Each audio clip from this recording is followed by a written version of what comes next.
दोस्तों, इस शो में आपका स्वागत है। जैसे आप जानते हैं, आजकल टीवी शोज़ पर और अखबारों में ताजमहल के बारे में बहुत सारी सुर्खियां आ रही हैं। अभी अभी लखनऊ बेंच इलाहाबाद कोर्ट की उसने एक याचिकाकर्ता को फटकार लगाई। याचिकाकर्ता ने कहा था कि ताजमहल के अंदर 22 कमरे बंद हैं और वो उन कमरों का जांच करना चाहते हैं, अध्ययन करना चाहते हैं। तो कोर्ट ने कहा कि भाई, इस प्रकार से आप नहीं चल सकते। आपको इस पे कोई रिसर्च करना है तो आप यूनिवर्सिटी में एनरोल कीजिए, वहाँ से डिग्री लीजिए। उसके लिए आप, अगर कोई प्रॉब्लम है तो आप आ सकते हैं। ऐसे अगर आप इसी प्रकार से चलते रहे तो कल तो आप कहेंगे मेरे को हमें जज के चैम्बर की भी जांच करना है। इस प्रकार से देश नहीं चलता। ये एक बात हो गई। दूसरी तरफ से चारों तरफ से एक आवाज़ उठ रही है कि एक और भी याचिका थी जिसमें कहा गया था कि ये एक मंदिर है और इसका पोजीशन, ताजमहल का पोजीशन, ये हिंदुओं के कब्जे में दे दिया जाना चाहिए। और वैसे तो देखा जाए तो एक पीएन ओक नाम के रिसर्चर हैं, तथाकथित रिसर्चर हैं। उन्होंने बार बार ये दावा किया है कि ये एक शिव मंदिर था जिसका नाम था तेजो महालय। अब ये सब चीज़ें जो चल रही हैं उसी के आधार पे बहुत सारी बातों को कहा जा रहा है फिर से। पहले यहाँ क्या था, पहले वहाँ क्या था। ताजमहल के बारे में हो रहा है। ज्ञानवापी मस्जिद के बारे में भी कोर्ट में फैसला है। वीडियोग्राफी का आदेश किया गया, वीडियोग्राफी का विरोध किया गया और इसी प्रकार की चीज़ देश में दूसरी जगहों पर भी कही जा रही है। साथ ही साथ जहाँ तक ताजमहल का सवाल है तो राजा जय सिंह के वंशजों ने भी दावा किया है कि ये ज़मीन उनकी है और इस स्ट्रक्चर पर उनका अधिकार होना चाहिए। तो आखिर में इसकी सच्चाई क्या है? क्या सच्चाई हम भावनाओं से पैदा कर सकते हैं? और ये चीज़ों को क्यों खड़ा किया जा रहा है? ये दो मुद्दों पर हम इस वीडियो में बात करेंगे। पहले तो इसकी सच्चाई के बारे में बात करेंगे। और सच्चाई ये है कि सच्चाई के बारे में अगर हमें जानना हो तो सबसे पहले हम शाहजहाँ के बादशाहनामा पर जाएंगे। शाहजहाँ के बादशाहनामा में पूरे सबूत के साथ एक एक बात स्पष्ट लिखी गई है। क्या लिखा गया है कि भाई, ये ज़मीन राजा जय सिंह से पैसे देकर खरीदी गई थी। पहला, ये ज़मीन निश्चित रूप से उनके जो वंशज कहते हैं कि ये उनकी पूर्वजों की थी, पर उन्होंने बेचा। नंबर एक। नंबर दो, यहाँ जो मकबरा बनाया गया उस मकबरे के बहुत सारे सबूत 3 स्रोतों से मैं आपके सामने रखूँगा। एक यूरोपियन ट्रैवलर पीटर मुंडी उस समय यूरोप से आए थे और उन्होंने अपने मेमोयर्स में लिखा है कि मैं भारत गया और वहाँ मैंने सुना और देखा कि बादशाह अपनी प्रिय बेगम मुमताज़ महल की मृत्यु से बहुत दुखी हैं और वो एक बहुत बड़ा मकबरा बनवा रहे हैं। ये पीटर मुंडी लिखते हैं। फिर ऐसे ही एक फ्रेंच जौहरी टैवर्नियर, वो भी भारत में उस समय भ्रमण करने आए थे और उन्होंने भी अपने मेमोयर्स में लिखा कि बादशाह एक मकबरा बना रहे हैं। और तीसरा सबूत क्या है? बादशाहनामा में पूरे विस्तार से एक एक चीज़ का वर्णन दिया गया है। किस चीज़ का? कि भाई, मज़दूरों को कितना वेतन दिया गया, मकराना से जो संगमरमर आया उसके लिए कितना पैसा खर्चा किया गया, और बाकी चीज़ें जो मंगाई गई उसका पूरा ब्यौरा शाहजहाँ के बादशाहनामा में मिलता है। अब चौथी बात जो ये कह रहे हैं कि इसका नाम तेजो महल था। वैसे तो आर्किटेक्चर में ऐसी कई सारी चीज़ें होती हैं, कारीगर यहाँ के हैं तो कई सारे ऐसे मोटिव्स, कई सारे ऐसे प्रतीक डाल देते हैं जो उनकी संस्कृति से जुड़े होते हैं, उनके आधार पे जुड़े होते हैं। तो उस आधार पे किसी स्ट्रक्चर को हिंदू बताना या मुसलमान बताना गलत है। वैसे तो ताजमहल पूरे देश की विरासत है, इसमें कोई हिंदू मुसलमान का मामला नहीं है। और जहाँ तक सवाल है, शाहजहाँ ने बनवाया था, 20,000 कारीगर लगे थे, सालों तक काम करते रहे। तो इसके बारे में पूरे विवरण मिलते हैं। चौथी बात ये भी देखिए कि मुग़ल बादशाहों के साथ उनके प्रशासन में एक स्थापत्य विभाग था, कंस्ट्रक्शन डिपार्टमेंट और उसमें कारीगर जनरेशन के बाद जनरेशन लगे रहते थे और इसीलिए आप देखेंगे कि उस दौरान बहुत सारे बड़े बड़े स्ट्रक्चर बनाए गए और ये कारीगर सातत्य रूप से इन बादशाहों के साथ काम करते रहे। तो इसमें कोई शक नहीं है कि ये शाहजहाँ ने बनवाया। मैंने 3 स्रोतों का आपका जिक्र किया और उसका जो आर्किटेक्चर का मुख्य रूप है उस पर ईरान का ज़्यादा प्रभाव है, पर्शिया के स्ट्रक्चर का ज़्यादा प्रभाव है और यहाँ के कुछ कुछ मोटिव्स मिलते हैं। जहाँ तक उसके 22 कमरों का सवाल है तो आर्कियोलॉजिकल सर्वे ऑफ इंडिया ने 2 चीज़ें कही। पहले तो एक पुराने केस के मामले में आर्कियोलॉजिकल सर्वे ऑफ इंडिया ने इस बात को कहा कि निश्चित रूप से ये एक मकबरा है और इसके मंदिर होने का कोई प्रमाण नहीं है। ये शायद 2017 में आर्कियोलॉजिकल सर्वे ऑफ इंडिया ने इस स्ट्रक्चर के बारे में कहा। दूसरा आर्कियोलॉजिकल सर्वे जो कहता है वो ये कि ये जो 22 कमरे बंद हैं ये सुरक्षा के लिए बंद हैं, बीच बीच में इनको खोला जाता है, रख रखाव के लिए किया जाता है और बाद में उनको बंद किया जाता है। तो ये आर्कियोलॉजिकल सर्वे ऑफ इंडिया, इनकी जो पॉलिसीज़ हैं, इनकी जो नीतियां हैं, उसी के चलते ये है। अब ये अफवाह कि वहाँ तेजो महालय इसका पहले नाम था, ये एक शिव मंदिर है, ये पूरी तौर से गलत है। इसमें सच्चाई का एक भी अंश नहीं है। PNO और दूसरे तथाकथित जो हिंदू राष्ट्रवादी इतिहासकार, तथाकथित इतिहासकार या संशोधनकार हैं, वो एक एक चीज़ को ढूंढ के निकालते हैं। देखो यहाँ ये बना हुआ है, ये तो हिंदू कल्चर में है, पर भारत का कल्चर, भारत की संस्कृति ये हमेशा मिली जुली संस्कृति के रूप में आई है। तो ये ताजमहल का सवाल है। और दूसरा अभी सवाल उठाया गया काशी विश्वनाथ मंदिर का, और काशी विश्वनाथ के मंदिर के बारे में भी ये कहा गया कि भाई औरंगज़ेब ने एक मंदिर को तोड़कर उसको ज्ञानव्यापी मस्जिद को बनाया। आपको याद होगा कुछ महीनों पहले या 1 साल पहले हमारे प्रधानमंत्री जी ने काशी कॉरिडोर का उद्घाटन भी किया था। अब जहाँ तक काशी ज्ञानव्यापी मंदिर का मस्जिद का सवाल है, उसके बारे में कई वर्णन मिलते हैं। एक वर्णन उसमें से जो अभी अभी जिसके कारण एक विवाद खड़ा हो गया है, लखनऊ यूनिवर्सिटी के प्रोफेसर रविकांत, वो एक टॉक शो में कह रहे थे, एक पट्टाभी सीतारमैया की किताब फेदर्स एंड स्टोन के हवाले से एक घटना का वर्णन दे रहे थे और उस घटना में जो एक रानी का अपमान हुआ उसके कारण मंदिर को गिराया गया, ऐसा प्रोफेसर रविकांत अपने वीडियो शो में बता रहे थे। अब देखिए आज का माहौल कि उन्हीं के खिलाफ FIR दर्ज की गई, कई लोगों ने उन पर हमला किया और ये एक आज हमारी अभिव्यक्ति की स्वतंत्रता का क्या हाल है उसके बारे में एक चीज़ हमको इससे देखने को मिलती है। खैर, अब जहाँ तक औरंगज़ेब का सवाल है, ज्ञानव्यापी मस्जिद का सवाल है, जो मंदिर को तोड़ने के बारे में, तोड़े जाने के बारे में डॉक्टर पट्टाभी सीतारमैया का एक वर्णन है जिसके कई शक इतिहासकारों ने उठाए हैं। मैं उस पर ज़्यादा वज़न नहीं दूंगा। ऐसे ही एक दूसरी बात दूसरे इतिहासकार प्रोफेसर KN पनिकर ने लिखा था। उन्होंने भी लिखा था कि यहाँ औरंगज़ेब के सत्ता का विरोध करने वाले विद्रोही रहते थे, उन्होंने इसको अपना अड्डा बना लिया था, इसलिए औरंगज़ेब ने इसको तुड़वाया। अब प्रोफेसर पनिकर भी जो लिखते हैं उसका भी ज़्यादा सबूत नहीं है, इसलिए मैं इस चीज़ को भी यहाँ छोड़ दूँगा। मैं मुख्य रूप से इस बात पर आऊँगा कि औरंगज़ेब के बारे में जो बहुत कुछ कहा जाता है, मुसलमान राजाओं के बारे में जो बहुत कुछ कहा जाता है कि उन्होंने मंदिर तोड़े, तो इस पर रिचर्ड ईटन का सबसे महत्वपूर्ण अध्ययन है।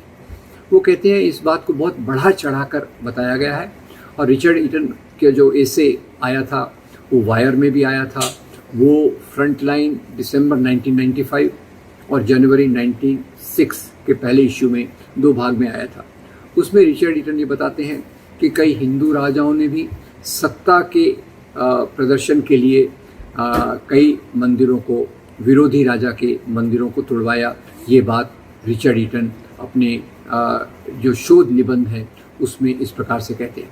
अब रिचर्ड ईटन के साथ साथ ये बात बिल्कुल निश्चित है कि जहाँ तक मंदिरों को तोड़े जाने का सवाल है उसमें काफ़ी विवाद हो सकता है। किस कारण से, क्यों किसी राजा ने मंदिर को तोड़ा, उसमें दो बातें मुख्य आती हैं। एक तो संपत्ति के स्थल के कारण, दूसरा विरोधी राजा को बदला लेने के लिए, उसका अपमान करने के लिए। ये दो चीज़ें ज़्यादातर उसमें आती हैं। अब तीसरी जो बात मैं कहना चाहता हूँ, इन बातों की अनिश्चितता बहुत है। जो बात निश्चित रूप से हमें पता है वो मैं आपको बताना चाहता हूँ कि औरंगज़ेब ने जहाँ ज्ञानव्यापी मस्जिद बनाई वहाँ मंदिर को तोड़वाया, ये बात निश्चित है। पर यह भी बात निश्चित है कि इसी औरंगज़ेब ने कई मंदिरों को दान दिया, पैसे दिए, आभूषण दिए, जागीरें दी। यानी उन्होंने अपने प्रजा की भावनाओं का ख्याल रखते हुए मंदिरों को ये भी दिया। और डॉक्टर विशंबरनाथ पांडे की किताब फरमान्स ऑफ किंग औरंगज़ेब में इसी बात का विस्तार से उल्लेख हमें मिलता है। तो खैर, ये जो आज हमारे दिल में बैठा दिया गया है कि मुसलमान राजा मंदिरों को तोड़ा और आगे उन्होंने वहाँ मस्जिदें बनाई, ये बात पूरी गलत है। रिचर्ड ईटन अपने निबंधों में यहाँ तक बताते हैं कि मंदिरों के तोड़ने की बात को बहुत बढ़ा चढ़ा कर बताया गया है। ज़्यादा से ज़्यादा 8-10 मंदिर तोड़े गए होंगे और उसमें तो कई प्रमाण ये भी हैं, जैसे हमारे कवि कल्हण की किताब राजतरंगिणी में दिया है कि 11वीं शताब्दी के राजा हर्षदेव ने तो एक नए ओहदे का निर्माण किया, एक नई पोस्ट का निर्माण किया जिसका टाइटल था देवोत्पतन नायक। वो अधिकारी जो देवताओं की मूर्तियों को तोड़कर लाए, और ये हिंदू राजा ने किया। ऐसे ही मैसूर के पास श्रीरंगपट्टनम में मराठा सेनाएं और टीपू सुल्तान की जब झड़प हुई, उसमें अपने क्रोध को निकालने के लिए मराठा सेनाओं ने वहाँ के मंदिर को भी तोड़वा दिया, जिसको टीपू सुल्तान ने जिसकी मरम्मत कराई। तो ये सवाल है। तीसरा सवाल ये उठता है कि अभी अचानक बहुत सारे मंदिरों की बात, यहाँ ये तोड़ा गया, वहाँ वो तोड़ा गया, यहाँ निर्माण करो। बहुत सारे व्यक्ति, बहुत सारे ग्रुप, संस्थाएं जो ज़्यादातर हिंदू राष्ट्रवादी सोच से संबंध रखती हैं, अचानक वो सक्रिय क्यों हो गई हैं? इस पर आने के पहले मैं आपको एक बात और बता दूं कि इन बातों को सक्रिय करना ये पूरी तौर से गैर कानूनी है। गैर कानूनी क्यों है? क्योंकि जब 6 दिसंबर 1992 को बाबरी मस्जिद को ढाया गया, उसके पहले पार्लियामेंट ने एक कानून पास किया। कानून क्या था? कानून ये था कि 15 अगस्त 1947 को हमारे धर्मस्थलों की और दूसरे स्थलों की जो परिस्थिति थी वो वैसे ही रहेगी, उसमें कोई बदलाव नहीं होगा। यानी कानूनी तौर पे बदलना नहीं चाहिए। अब कानून कोई बदल दे तो वो बात और है, पर अभी का कानून ये है। उस कानून के बावजूद ये मुद्दों को क्यों बार बार उठाया जा रहा है? तो उसमें निश्चित रूप से हम देखते हैं कि 6 दिसंबर 1992 को जब बाबरी मस्जिद को शहीद किया गया, उसके बाद से सांप्रदायिकता बढ़ी, सांप्रदायिक हिंसा बढ़ी, सांप्रदायिक राजनीति ज़्यादा शक्तिशाली हुई। और ऐसे मुद्दों को लेकर ही सांप्रदायिक राजनीति अपने आप को मजबूत करती है। तो एक के बाद एक भावनात्मक मुद्दे और इस प्रकार के मुद्दे जिनका कोई सबूत नहीं है, उनको सामने लाना ये राजनीति का एक धर्म के नाम की राजनीति की एक अभिव्यक्ति है। अब यहाँ ये भी है। अब हम बाबरी मस्जिद को देखें। बाबरी मस्जिद को तोड़ने के पहले क्या कहा गया कि वहाँ भगवान, पहले तो कहा गया 1949 में वहाँ आश्चर्यजनक रूप से राम लल्ला की मूर्तियाँ प्रकट हुई। फिर कहा गया कि भगवान राम का मंदिर वहीं था, उसको तोड़कर बाबर ने मस्जिद को खड़ा किया। अब ये बात लगातार कही गई, इसके चारों तरफ आंदोलन हुआ। आखिर में सुप्रीम कोर्ट ने किसी को सज़ा नहीं दी वगैरह वगैरह, वो बात अलग है। पर सुप्रीम कोर्ट ने 2 बातें निश्चित रूप से कही। नंबर 1 कि 1949 में राम लल्ला की मूर्तियों को जो वहाँ रखा गया वो एक अपराध था, वो कोई आश्चर्यजनक प्रगटीकरण नहीं था, वो एक अपराध था। दूसरा, 6 दिसंबर 1992 को जो बाबरी मस्जिद को तोड़ा गया वो भी एक अपराध था, ये सुप्रीम कोर्ट कहता है।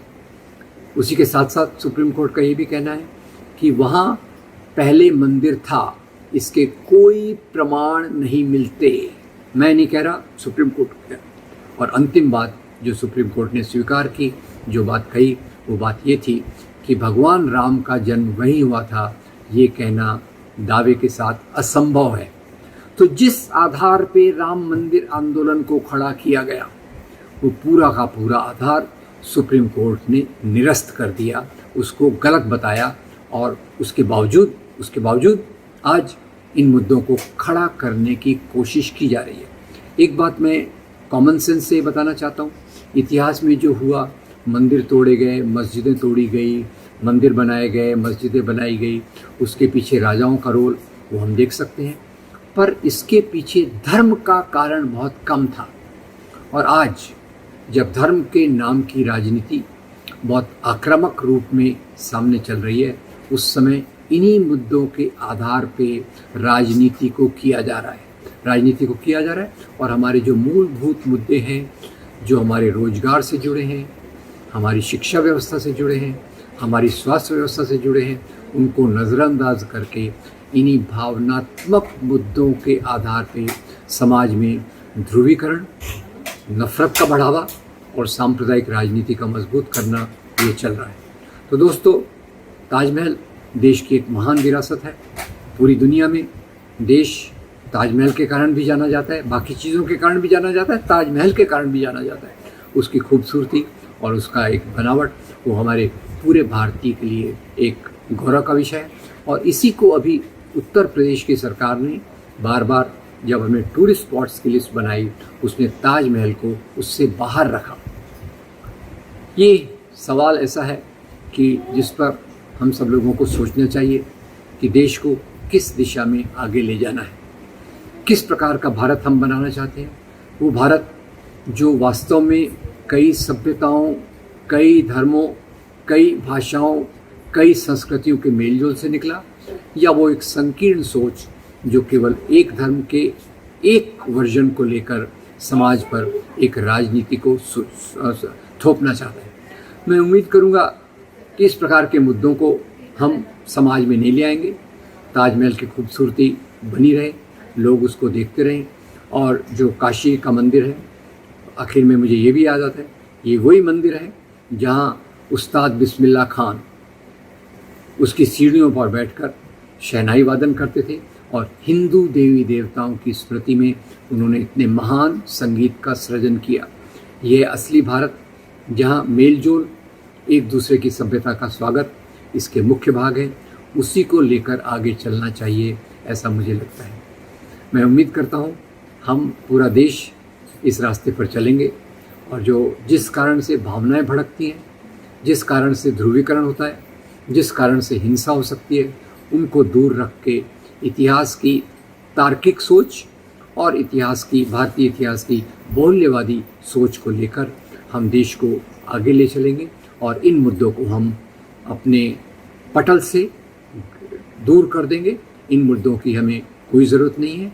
अगर आज हमें मुद्दे उठाना है तो बेरोज़गारी पे उठाना चाहिए, स्वास्थ्य और शिक्षा पे उठाना चाहिए, वरना हमारा भी वही हाल होगा।